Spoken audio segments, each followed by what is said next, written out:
और अब आपको बताएं कि वजीर आला पंजाब मरियम नवाज ने सिख बिरादरी को बैसाखी मेले की मुबारकबाद देते हुए वाजे किया है कि सिख मेहमानों के लिए पाकिस्तान के दरवाजे हमेशा खुले होते हैं। करतारपुर में तकरीब से खिताब में सिखों के मुकद्दस मकामात बेहतर बनाने की यकीन दहानी भी करा दी। साडे पंजाब दे पहले नहीं बल्कि पाकिस्तान दे पहले अरोड़ा साहब जिहड़े ने मेरे जिहड़े भरा ने पंजाब दे पहले पाकिस्तान दे पहले सिख मिनिस्टर ने। यह भी नवाज शरीफ साहब की हुकूमत है, उहदे विच पहला कोई सिख जिहड़ा साडा भरा है मिनिस्टर बनया है। तो मैनू पूरी दुनिया के सिखां की मुबारकबाद आई। बोले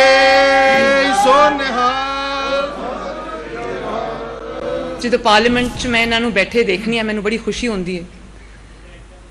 तो मैं लेकिन तुहानू यह जरूर दसना चाहनी हाँ कि 90s दे विच जो MPA बने तो सबसे पहले MPA थे ये पंजाब पाकिस्तान में सिख MPA नवाज शरीफ साहब ने इनको बनाया था।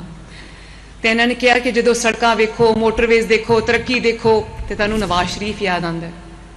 मैं जो सिर्फ तरक्की तो मोटरवे सड़क ट्रांसपोर्ट सिस्टम यह सारा कुछ जो किया है नवाज शरीफ ने किया है, गल सच है। लेकिन जो तुसी देखते हो कि बॉर्डर खुलता है तुसी इत्थे आंदे हो अपने मुकद्दस मकामात ते आंदे हो तो भी मैंने नवाज शरीफ याद आता है, क्यों कहता सी नहीं लड़ाई नहीं करनी हमसायां नाल, दरवाजे खोलो दोस्ती दे दरवाजे खोलो दिलों के दरवाजे खोलो।